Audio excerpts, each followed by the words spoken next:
that not working? There we go. Right, we are live. Welcome everybody to our regular Tuesday Tat Chat. My name is Nick, and I'm here with a panel of guests who I'll introduce in a second. If you're new here, welcome. If you are a regular, welcome back.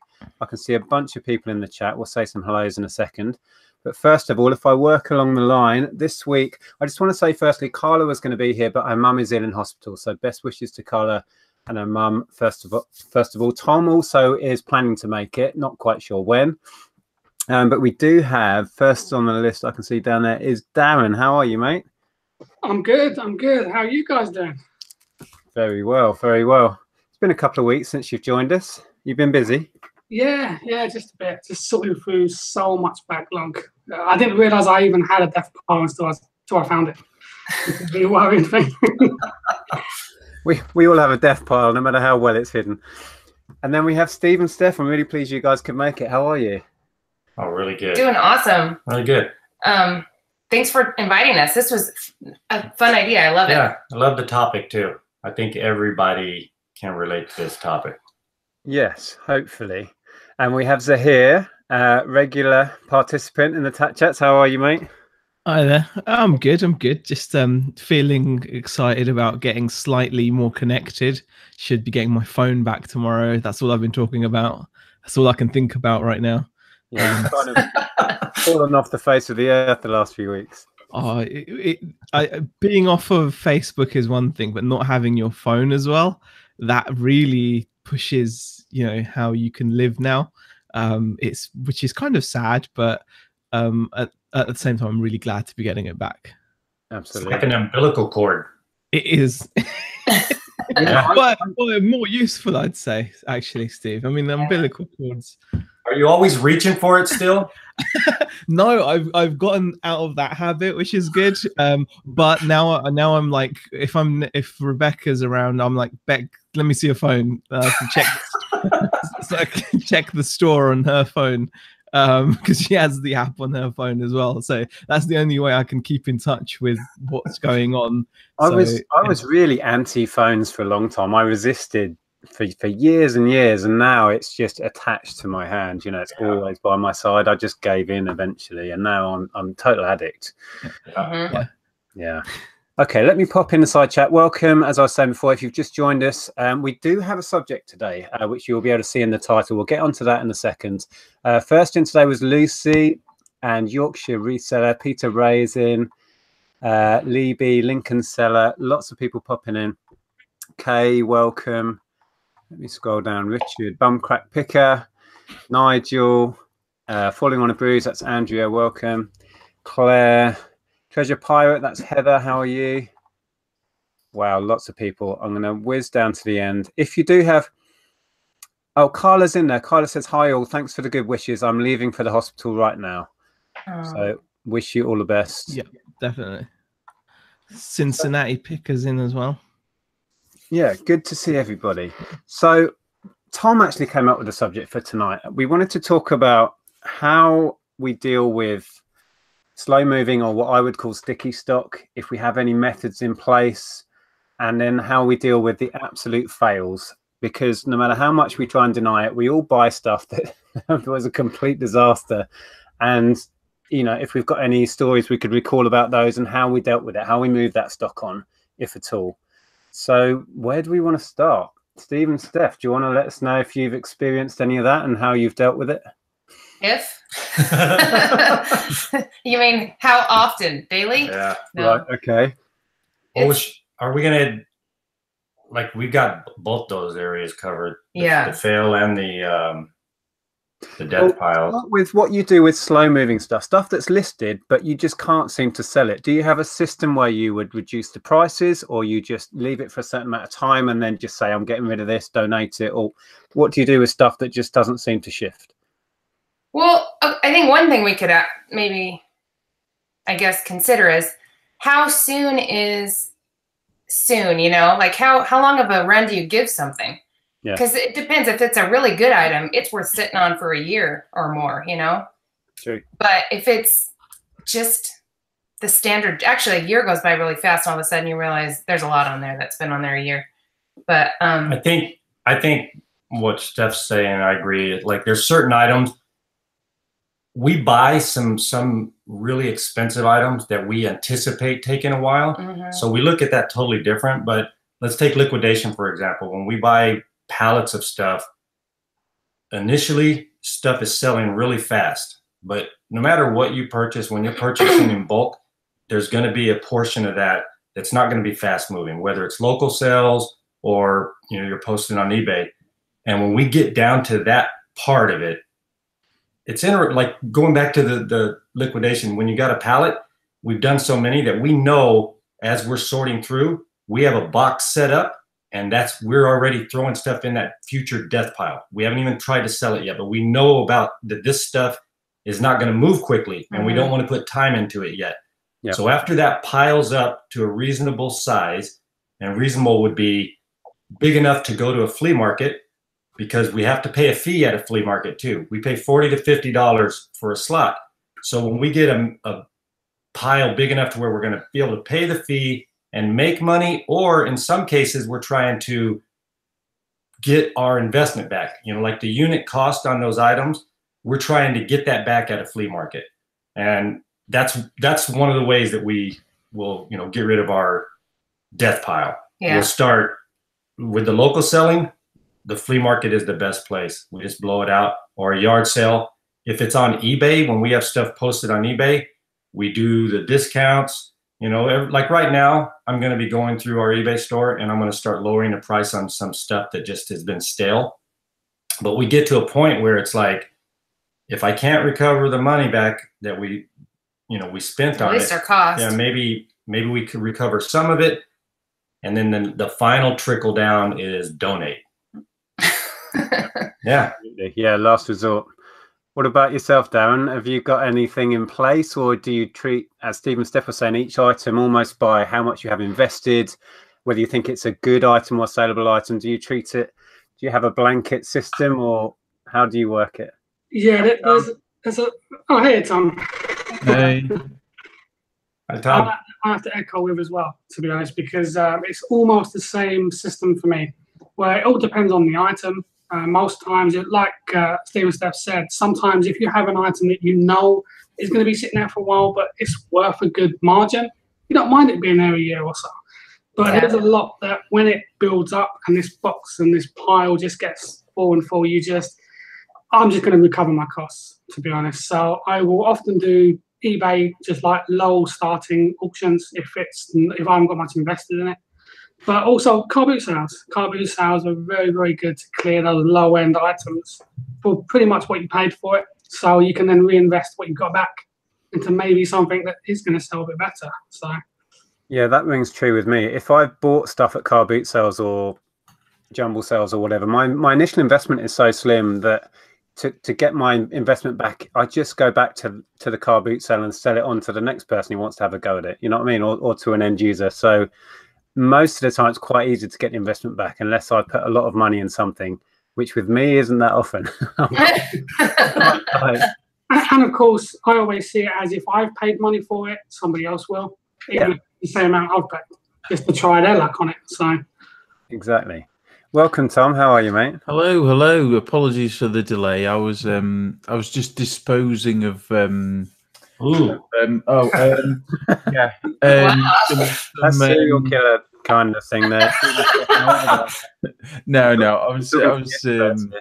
I was buying more stock. Sorry. Building up the death pile. No, actually, that's my bubble wrap knife. I just thought I'd bring it in Stephen Steph style. What is a bubble wrap knife? I like that. Cutting bubble wrap. Is your bubble wrap not perforated? Nope. But I've got easy tear now, so this doesn't get used as much. But I made it when I was younger at uni. So we carry those for local sales. That's pretty cool. Yeah, you see, I'd get arrested if that left the house. So yeah. Yeah, in the UK, you can get arrested for carrying that. Quite. Yeah. That's a big one. Yeah, that one's pretty. Well, that's what they say. So. So. No, but all good. So are we discussing death piles then, I take it? Well, the topic you basically came up with about, do we have any methods for how we deal with slow moving stock, or how we deal with items that are a fail? So should we go to Tom next, or should I jump to Zahir? No, I think it would be good to ask Tom, because Tom's actually got the added pressure with Amazon, especially, haven't you, with the storage fees? So I'm guessing, since the storage fees and having a big inventory, you're going to have to, you know, have a better strategy, or at least a more planned strategy to get rid of stuff, right? Yeah, in an ideal world, but the first couple of times when the long-term storage fees kicked in, I was grossly unprepared for the influx of duds coming in, and quite frankly, I just kind of shoved them in places and forgot about them. I didn't even take them out the Amazon boxes. It was that cringeworthy. But now I've got a better system where I look at it. Can I list it on eBay? Can I list it merchant fulfilled? Is it worth my time? If not, literally at the moment, I'm just donating it, because I haven't got the time for flea markets, all that sort of thing. It just gets straight into a donation bag, and it's gone out of my. Because otherwise, I'll hang on to it and hoard it, which is not healthy. You had a go recently, didn't you, at doing a boot sale to clear stuff? How did you get on with that? It was terrible.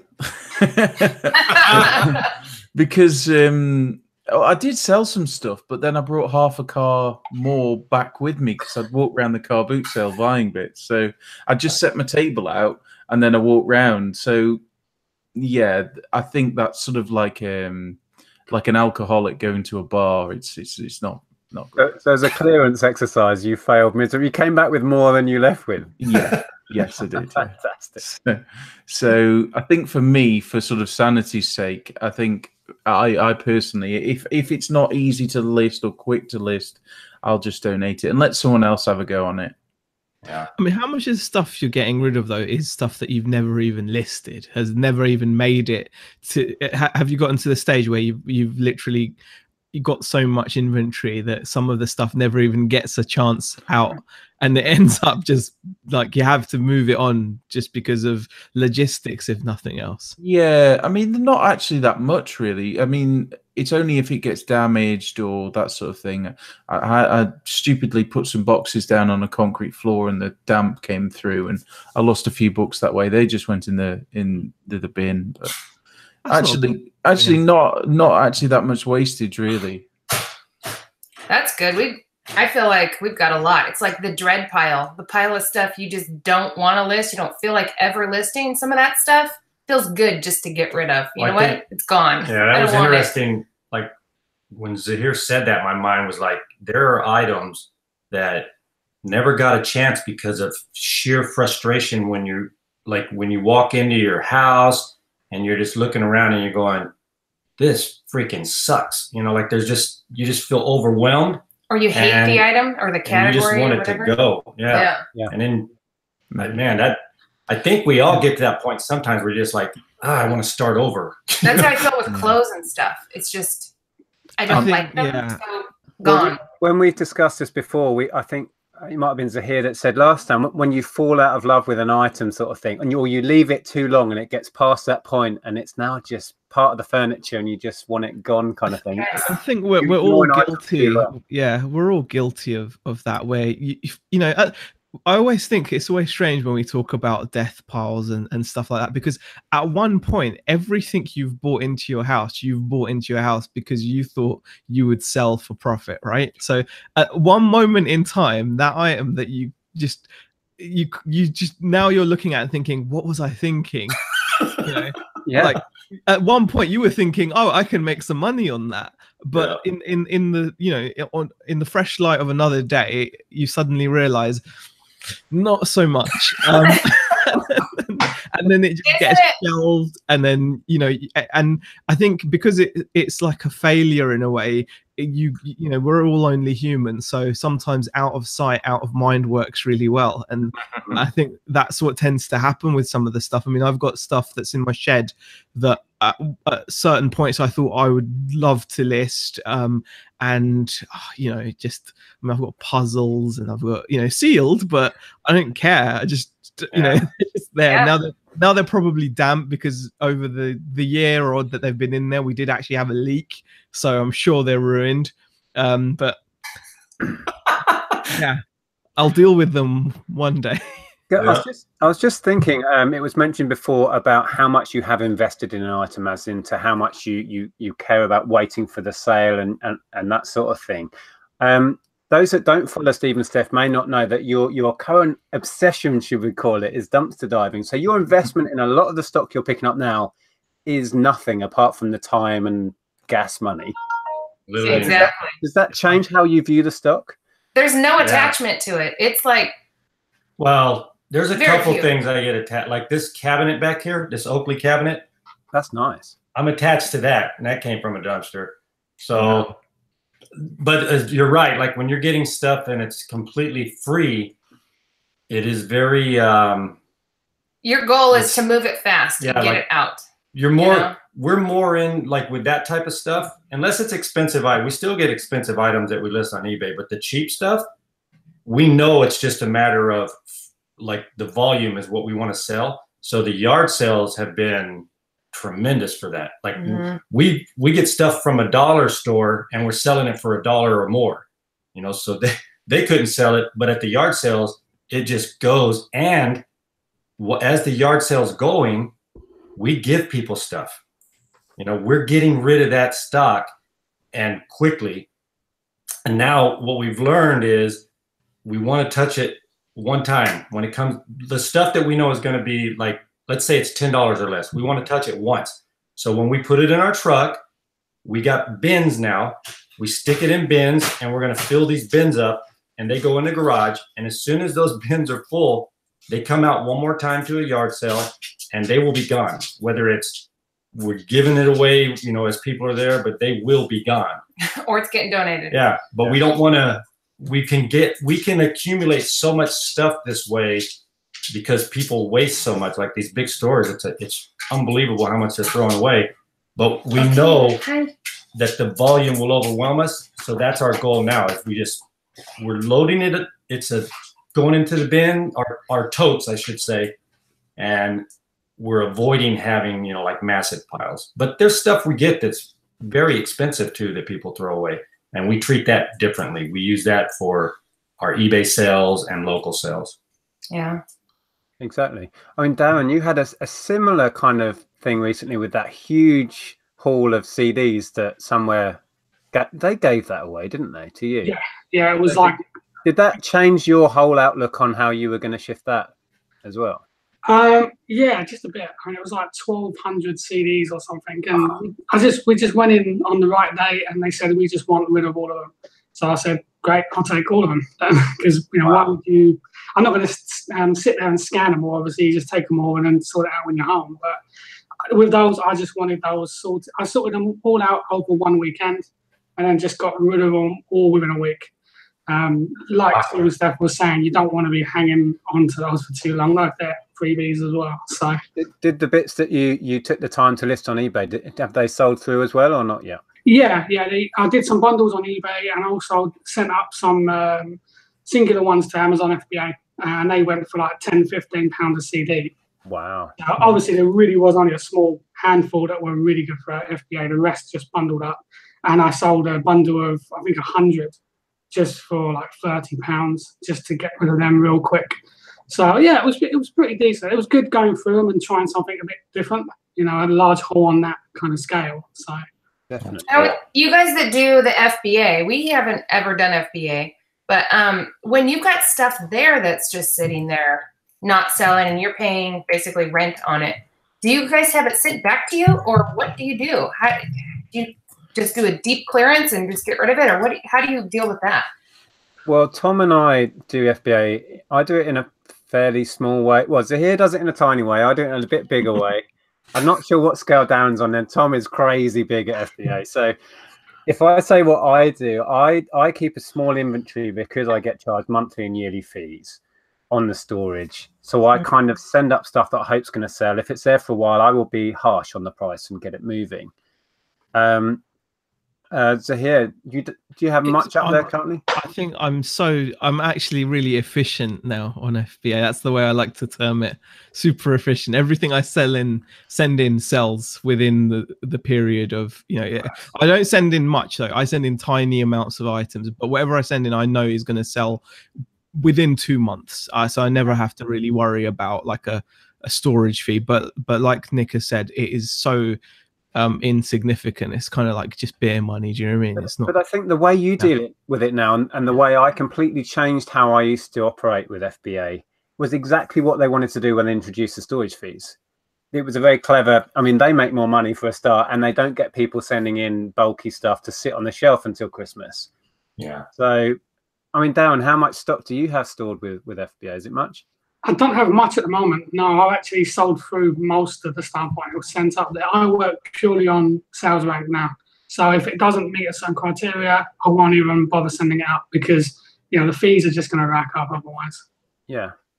So, Tom, where are you at with coping with your... I mean, let us know, where were you at with numbers at one point at Amazon to let Steve and Steph have an idea? Yeah, I mean, in terms of actual numbers, it's hard to actually tell how many items I've got there. I've got 6,500 listings, but I've got multiples of those listings of different things. So Wow, it's probably over 10, probably. But what was the peak of what you had up there then, if that's what you've got now? Yeah, it was over 15 easily, because I came into it before the long-term storage fees, and if you just had one of something, you didn't really get charged that many fees. And I had a blessing and a curse, what you were saying about free items. The problem with free items as well is because you haven't got anything invested in it, you kind of forget about it.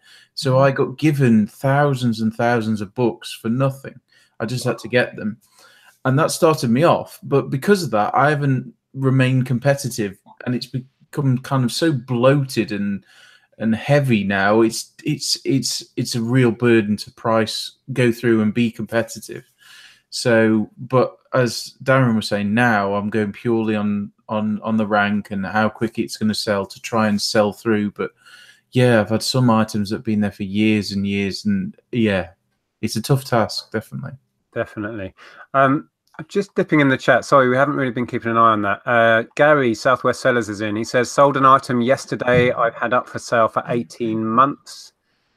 There was another. George, Wally's Shed, hi there, says, I finally sold a set of vintage chairs for £200 last week after having them in the way for 2 years. wow. You'll still be walking around them. Wow, that's amazing. I mean, talking about how long, when we started this, we started saying, how long is long? I think, Steph, you said it depends what you think is a long time, because we all know certain sellers, Ken Chapman's a great example, who lists an item and forgets about it, literally. And he has an inventory of, I don't know, what is that, 15, 20,000 items on eBay. And genuinely doesn't care if or when they sell. So that's a completely different methodology to what I have, and I think most of us here. Yeah. But it works for him. So I think you're right. It depends what in your mind you see as a long time, or how long you're prepared to wait. I think as with a lot of topics in that we deal with, it's never like an instant black and white answer, isn't there? There are always many considerations you've got to take. So a lot of it comes down to, like you said, how much money have you got invested in the stock? How much space do you have? Like, what's your tolerance level of just seeing the same stuff again and again? Because something as simple as that, it sounds really trivial, but I know I've gotten rid of stuff just because I don't want to look at it anymore. And I've taken financially less money than I could have gotten simply because I didn't want to see it anymore. That's not a good reason. That's not, but also, what is it that you're selling? So, for example, we mentioned Ken. In a way, I think like what we're selling at the moment is also very similar to that on a much smaller scale. But I'm selling my radio control car parts.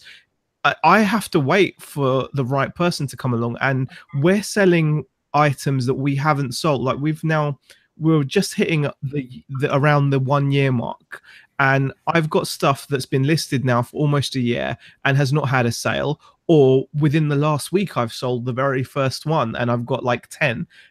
So had I been impatient and thought, oh well, some of this stuff started selling the week I listed it, this stuff hasn't sold, 12 months later, it must be rubbish. No, that's not true. The point is, because of what I'm selling, I've got to be aware that it's very much a long tail inventory. So you've got to take all of those things into consideration, and it just makes you realize that sometimes we take reselling and buying stock as such just fun, simple, joy, because you get a lot of joy from it. Yeah. But there are a lot of actual things that you do have to think about when it comes to processing this stuff. Oh, sorry. What was that? Steve has Alarm. Yeah. Oh, to take a No call. worries. No worries. so let me just. I'm sorry. No, go on. Go on, Steve. Like you guys did a show one time where you talked about just your environment, like your house or wherever you keep your stuff and how that affects you mentally. And I don't think what Zahir just said should be taken lightly. There is a mental, you get wore down mentally with some items. Like this Oakley thing, I don't care if it ever sells. It will move and we'll put it somewhere, really nice because I like it. But there's other items that I seriously, like, they stress me out after a while. Like if there's a box of a slow moving item and it takes up room, I get stressed out. I will wake up in the morning like hating that box, and it wears on you and it's not healthy.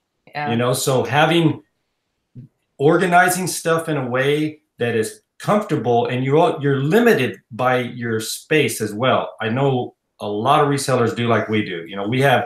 We can't have company right now in our guest room. Like we cannot.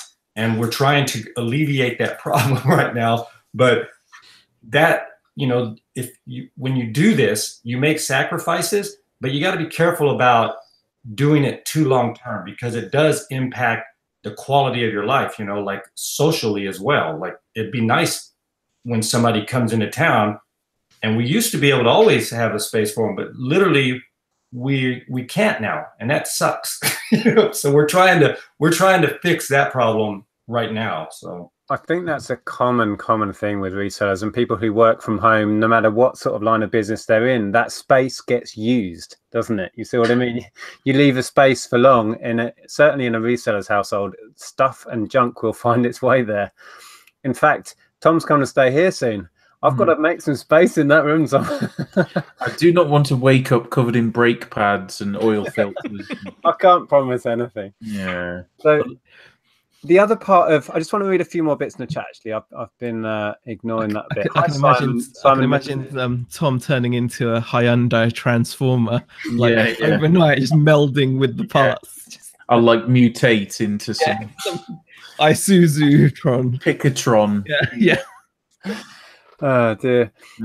Simon Mitchell is in. Welcome. He says, I'm having a late spring clean, clearing out non-selling stock, taking it to charity shop, and then we'll focus on getting better stock, making my flat a bit less cluttered in the process. Yeah, and it's well worth doing. And sometimes just donating and feeling good about that in yourself as well is the quickest and best way to do it. And we do that quite often. So yeah, that's great.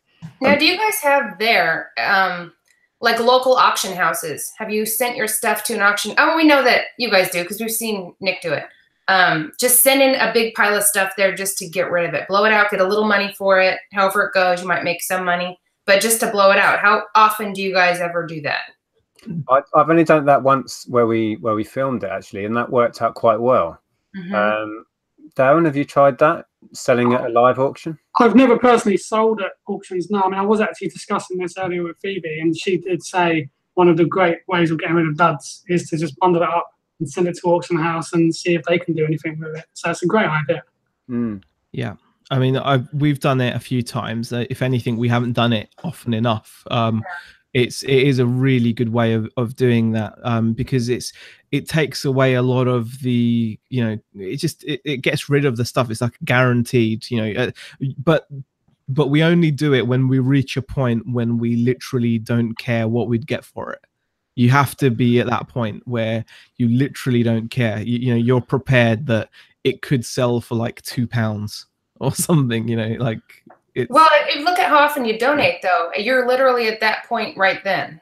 Always, Exactly. So you may as well. We should hit that more. I don't know. Yeah, I think it's worth doing because it takes away a number of issues. I mean, a lot of auction houses are sold as seen, so you don't have to worry about testing what you're taking in. You can literally take in crates, and some people do. You can see if you go to some auction houses, you can tell the good ones from the bad ones as a buyer, can't you? So you know, you go into some auction houses and you will literally see lot after lot of bric-a-brac or whatever they call it. They all have different names for it, but it's just junk.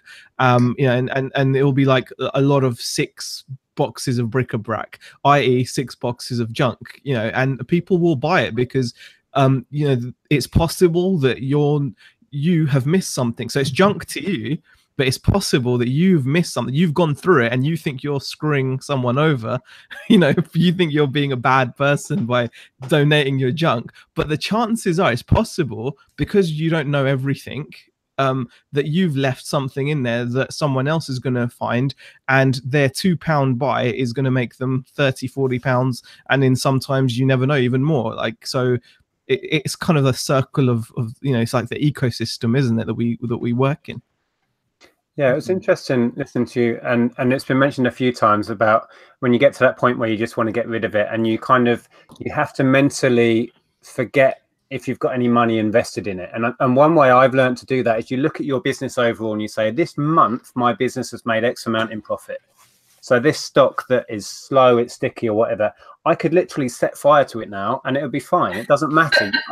The money is gone that I spent on that. The business overall is in profit. It doesn't matter. And once you can kind of rectify that in your mind, it's very freeing to be able to then sell it. Even if you're selling the individual item at a loss, your business is in profit.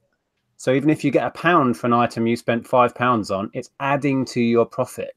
And once you can get your head around that, it really, really helps. That's one thing I've always struggled with in the past, is getting past that what I paid for it mentality. You know, it's especially even with repricing. For ages, I'd rather stick a high price on it and just wait. Rather, your mentality, Nick, is if you bought a dud and it's only worth set amount, you'll list it for set amount and move on. Yeah, exactly. But even Nick said, actually, I remember you saying that it's something you had to learn when you were at the shop. Like you said a few times, where it was smart, where you'd paid, you know, for a certain video game that didn't do as well because of the reviews and dropped down the charts, and it would pain you to reduce it because you know what you'd spent on it, even though overall it would, like you said, it would be adding to your profits. Because you knew what you paid per unit, it was something you had to learn. And I think it is something that you have to learn to do, because even hearing you speak about that made me feel a little bit uncomfortable, you know, like burn it. And you know, it took me a ridiculous amount of time to learn that, actually. When you think I was in video games, new video games in the shop, that market, and the margins were tiny. So if you can't make that bit of profit on it as it slips down the charts, you've got to sell it quick at what you paid for it, otherwise you're going to lose more. And it took me stupid amounts of time to realize that's why the big retailers slash their prices quick, because things have certainly in video games, I mean, that's a cutthroat market. They have a shelf life, and before long nobody cares and you can't give it away. So you have to get your money out quick. And yeah, I took way too long to learn that. So in that respect, with the video games, for example, that's a good one. I was thinking about just doing bundle deals. How often do you guys ever do that? Take your old stock, if it's a similar item like video games, and just do a big bulk video games generic listing. You know, I know jewelry people do that a lot, but video games and things like that, how often do you guys ever just take your dead stuff, your duds, and bundle them? Definitely. Daz might do that. I think you've done that a few times, haven't you? Yeah, especially if it's like all PlayStation 2 or all Xbox, just bundle them all together, because that way it appeals to obviously collectors or buyers, but also other resellers that might think, well, I might just take a chance on that and try and, you know, send them up to FBA or something, and good on them if they want to. Yeah, well, a great tactic that I think you've employed, Darren, is if you buy a job lot yourself, and if you know your stuff, you can pull out the gems, make your money on the little stack of quality stuff, and the rest you bundle up and get your initial investment back. Yeah. And that's how I've operated on that sort of level for years, and it works. And it works with toys and other stuff as well that you can bundle up, pull out the quality bits and sell those individually if you know what you're looking at. And I'm sure it's the same for people in the chat who deal with antiques and all of that sort of stuff. I think Princess Pippa's got a good point in the chat. She says, I have a rule. If I think there is less than £5 profit in an item, I just donate it. Now, that seems a bit like strong, but in a way, what I like about that is the idea of maybe setting yourself some guidelines, because I think that's quite a good idea. So you know that if you find an item that doesn't meet a set of criteria that you've set out yourself, maybe you can work by that. I think that's quite a good idea, actually. Yeah. Yeah, allowing Process. yourself a freedom, like a rule that is frees you up, so that guilt isn't there. I think that requires quite a lot of discipline. I would struggle with that, because sometimes I get trapped in the, well, I've got it now, I might as well sell it for £3 just because I've got it and it owes me nothing. But then you get trapped in that cycle of, you've got to list it and it's going to sit on your shelf for ages, and it wasn't worth the hassle. But I still do it, and it's daft. It's that time factor, though. You think of, I could spend the 5 minutes it's going to take me to list this on this, or I could spend it on this. It's going to make me more money. And you always go for the one that's going to make you more money, or that you like better. And there is that. I mean, very rarely do you get so out of stock that you got to go work on the stuff you hate. You know. I always think, I don't do it intentionally, but my brain is always thinking in terms of hourly rate, because time is a real important thing to me. And I look at items that way too. I look at it like, how much time do I need to spend on this? And how much do I feel my time is worth? And that will make me, I make decisions a lot of times based on that, especially if I'm in an environment like a flea market, a yard sale, where I can get rid of stuff, you know, whether that's giving it away, that comes into play. That's like, you know what? I'd rather give this to somebody that can use it or donate it or whatever, than me spend time, because of the return on my time. Is it going to be worth it? And what can I be doing with my time versus that? Yeah. And one thing we've been doing at the end of these yard sales lately, because these are not like real expensive items that we're selling.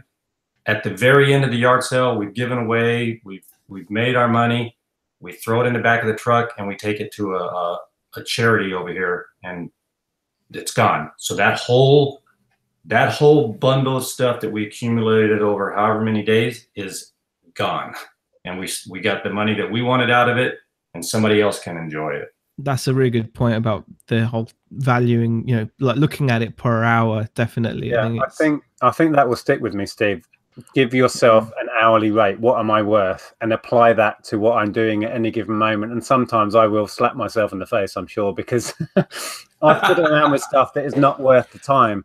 But again, like I said earlier, you know, it's never that super simple, because it depends on how you've come about that stock. So, for example, I think what Steve you've just said there would work perfectly when you're buying like individual items.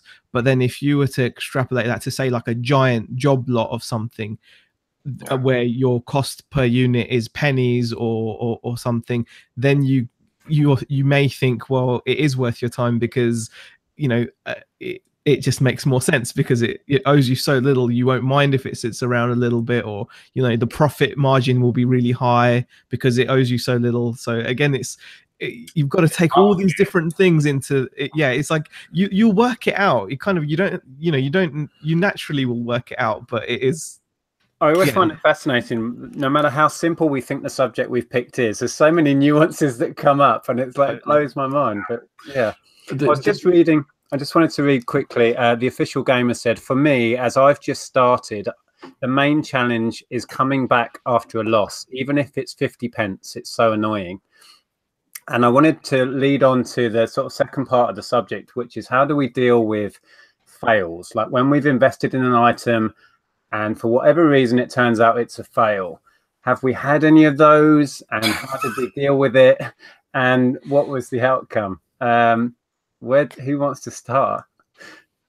Well, we had a pretty big, many fails. Here, one thing I will say about fails is it's your tuition for your education and reselling. Because if you don't have any, you're not learning anything. In order to learn, it's going to come about because of fails, and at least the big learning experiences come about because of failures that you've made in your buying, at least for us. And we've made some big ones, you know, big purchases that were one in particular was really bad. Like it was an expensive one, and I made the purchase usually, and it was a liquidation item that I bought. And usually the way we would do the liquidation is we work together. Like we talk about it and we do research. And I saw this thing came up. It was a government liquidation, and it was a bunch of brake drums, like gigantic industrial ones, brand new, pallets of them, like tens of thousands of pounds. It was so much of it. And it was fairly close to where we live. And I was looking up the item, and I was like, wow, these are selling for a lot. Like literally one of those things was going for a few $100s. And I just pulled the trigger. Like I didn't talk to Steph. I was just like, I would have said go for it. So she probably would have. I wouldn't have cared at all. Well, I think what would have happened though, because the auction, I just stumbled upon it, and it was an auction that was going, and it was going to end. But if we both were there, we would have looked at it. When you got somebody else looking at it and they're not as excited about it as you, they'll be able to nitpick it, and they can really start trying to find what would possibly be bad about the investment. But I just pulled the trigger, bought it, and then I realized, how am I going to get this stuff to the house? Because we're talking, I needed a big truck to move it, not a regular pickup. But I have a friend that they move furniture, so he said, hey, he would help me out. Like I paid him like a couple $100s to do what would have cost me $1,500. I got a quote to ship it. He was going to do it for a couple $100s. So I still felt like, man, I'm doing good. And then he brings it to me, and we put it in my storage unit. And right when he opened the truck, I was like, I really messed up. I didn't realize they were this massive. They go on like, turns out these things went on military vehicles, like in Iraq and Iran. They're designed specifically for that vehicle. Okay. It's not something that translates over into other vehicles. And right when I saw him, I was like, oh man. Those aren't normal brake drums. And then I had the task of, we got to get these into the storage unit, which was it was hard. I'm glad he was there, and he had a pallet jack. We get everything in, and I'm just like sweating. And I was like, when I got a hold of Steph, I said, were you able to sell them at all, or were they obsolete? Well, not one. But here's the lesson. Here's the lesson in this fell. Not one sold. We had them. We tried every. Well, there is a lesson to be learned here. Okay, so first off, I had to show Steph this mess, and one of those brakes was like 70 pounds, just one of them. And so I said, okay, I'll break one down, and I'll try to sell it for parts. Breaking one of those down without heavy duty tool, like the tools that you would need, it took me a day to break one of those just to get the parts off of it. And then nobody needed those parts because they don't. I was consulting with people. Like Steph's brother is like a master mechanic. I contacted him. I was doing all this research to try to, because there was a lot of money invested here.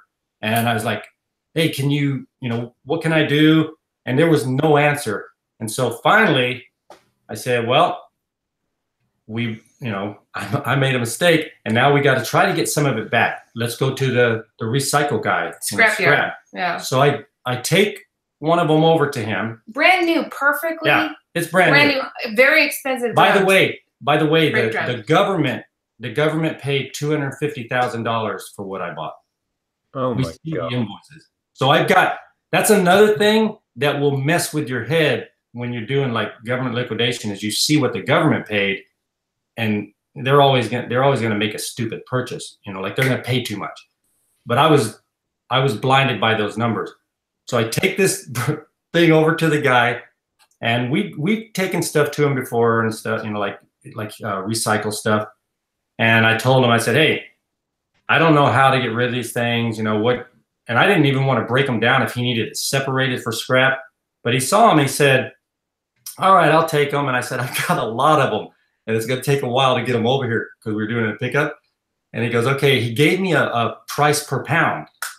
And I was like, he bought them way above scrap because he saw big dollar signs on them, and he was like, ooh, I can make some big money off of these. Well, he thought he could move it. Yeah. But he gave us a price per pound, which seemed very small, like it seemed like, hey, at least we'll make something. And then the two of us had to load these things up. I don't know how many trips we made. We put as many in the truck as we could, drive over there, like load them by hand, drive over there, come back. We did it. It took us several days to take all this to this guy. And then he's weighing it. And then at the end, I go in, got my thing, I get my receipt, and I'm looking at it as I leave, and I'm like, is this right? And I get to the truck, I give Steph the money, and I go, I think we made money on this. No way.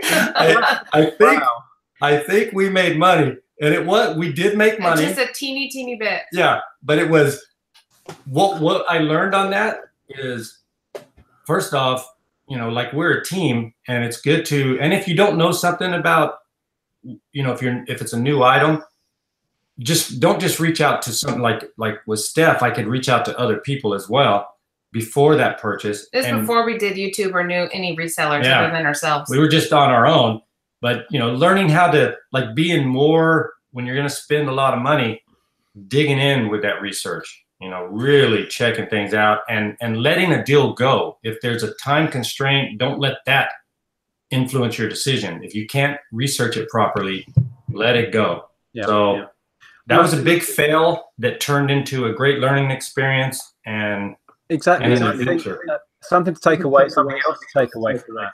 Oh, there's an echo. Sorry. Where's that coming from? It's suddenly an echo. We don't hear it. I don't hear it. Oh, okay. All right.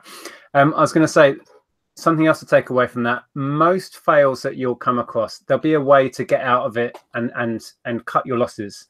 Luckily, in that you managed to scrape back your investment, maybe until you took the petrol bill out. Yeah. And I think I'm trying to think of fails I've had. Most of them have come with electronics. And I think Zahir will back me up on this. Most of the time, you can sell that item for what you invested in it as spares or repair, and sometimes make money anyway. So it's not always a complete loss. So yeah, I think don't panic. And if you do lose money, you know, take heart that most deals you'll make money on. So if you lose money on the odd deal here and there, it really isn't the end of the world.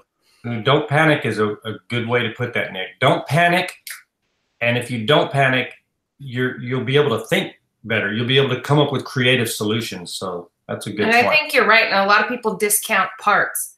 And parts are very good sellers. And you can ask a lot of money for them. And just thinking of, we do that a lot, where we'll consider an item and be like, well, we can't test it. So if it doesn't work, is it something I could take apart and possibly sell for parts? That kind of thing. Definitely. I mean, even a knob on something, you can recover your money, or the back door battery cover, whatever it would be, just little things. If there's something to take off or take apart, you can usually salvage your money. I think you're right. Yeah. I think they get over a lot.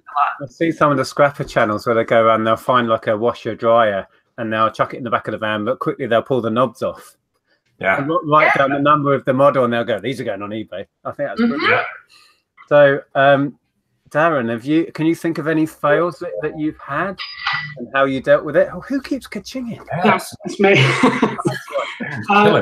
Yeah, I think there's a couple of things. When I first started, I did let the small losses really worry me quite a bit.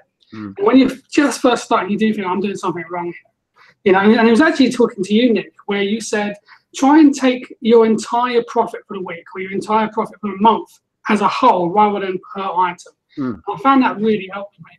And of course, also if you do make a loss, be it 50 pence or a pound or something, you may have made a loss financially, but you gained education on that item.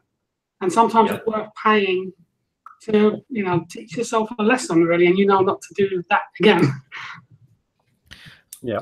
I mean, just so you know, I mean, I was listening to that story from Steve and Steph, and I was thinking that actually still sounds like a good deal to me. If I came across these giant, you know, if I came across these giant, like heavy duty military grade, you know, items, I'd be like, wow, they're heavy. They must be worth something, right?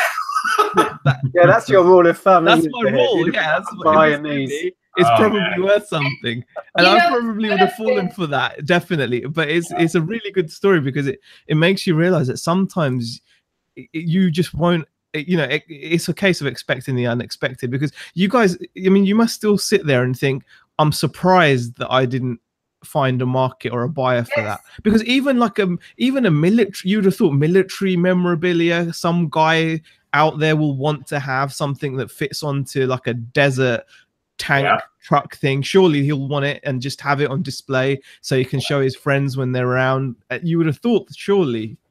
They weren't glamorous, and they were really expensive to ship. They were going to cost a lot for somebody. So I think we had them down to like $20 each at some point, just to try. Plus the shipping, you know, and we never even had any watchers on them. Like it was like nothing that day. I think if you're prepared to put yourselves out there on the scale that you guys, Steve and Steph, have done with your Gov liquidation stuff, some of the stories you guys have got, and the items you've picked up, if you're prepared to put yourself out there and go and buy that stuff that other people aren't, 9 times out of 10, as you found, you're going to make good money. The fact that you broke even or whatever on that is fine. I'd call that a win. Oh, it was a win. We were sweating it a little on that one because. But to hear you. But our time that we took and our arms that were gassed, moving one brake at a time into the back of the truck and then out into their bucket. You know, oh my gosh, it was awful. You know what? Like Zahir made a good point there. Like you know, I was thinking the same thing. Like somebody, military collectors and all that, somebody's got to want this. But that carried over into subsequent purchases of military equipment, like high-powered spotlights and stuff like that I got super cheap. But I did my research and realized there are groups like that. And when you can get in touch with those groups and let them know what you have, that is powerful. You know, like I would be able to buy stuff and know, okay, I know them, I know how to get to these guys with those big. I just didn't know. I didn't know what I was doing, man. But those big brake drums, I'm sure that there's somebody out there that would have been able to move those things, but it had to be a big player, you know, somebody that just knew the right people, or if there is something that it did transfer over to. But man. Our customer on those would have been the military, and they're not going to buy it from somebody off eBay. That's the problem. So I don't know. That's what was tough about it. Lesson learned. Yeah. You need to get Tony Stark's number. I've probably got a few dud stories like that, but that really takes the biscuit because it always seems to be the large, bulky things which. Yeah, one of the ones that some people may know from seeing my videos was when I got into doing eBay and sort of got into clothing, which I hate listing clothing. And I was at a flea market and someone was selling a load of Levi's hot pants. And I was like, they were £1 each. And I was like, Levi, I'd watched videos about it. They were like, you know, at the time they were really sort of in, and I bought them all. I went mad. And then I got home and looked, and they were like size 40, size 42, you know, big sizes. And they weren't just like low hot pants; they were like really well cut hot pants. And I was like, Peter Griffin style. Yeah. And I was like, what am I going to do with these? So yeah, that was an education to not buy hot pants. Lesson learned. There you go. Yeah. So they ended up getting donated. I think I sold 1 pair, and that was it. So for me, it was, I'm not doing clothing now. Thanks, Tom. It was quick delivery. Yes, right. Yeah, chafe a bit, but yeah. Like on something like that, a lot of times too, I think that if you try to get creative, and we do too on certain things, we try to think of it. What else could we possibly market these as? Like those jeans. They could have, if you marketed those somehow toward fabric, jean fabric to somebody or something like that is potential where maybe somebody would buy them for a big bulk of something just to make it, to use it for fabric, to repurpose or whatever it would be. I think, you know, trying to, like certain things, we'll go back and retitle things and maybe put weird keywords in there like, we try to give them a shot. On certain things where it's like, you know what, this thing is not moving. What could I possibly, could I put in a different category that be like some collectible category or something weird, or is advertising versus whatever else it would be if it had Starbucks on it, rather than having coffee, put it in, or like mugs, put it in with collectible or something that, you know, with advertising. Just certain things like that. How often do you guys ever just try to go in there and item. remarket, or put in, okay, Halloween's coming up, let me throw Halloween on this. Might give somebody an idea to need to use it for it's so weird costume. It's so weird you just mentioned Halloween at the end of that, because I heard a story once, I don't know if it was through a YouTube channel or a blog or something, of a guy who had these little electronic actuators. So they had little motors in, and they would send pistons up or whatever. I think they came out of some sort of machinery. And this guy was trying to sell them in certain categories, and they just couldn't sell them. He kept knocking them down. Nobody wanted these things. So this other guy came to him and he said, think outside the box. What could you use that for? And they ended up selling them as Halloween puppet movers.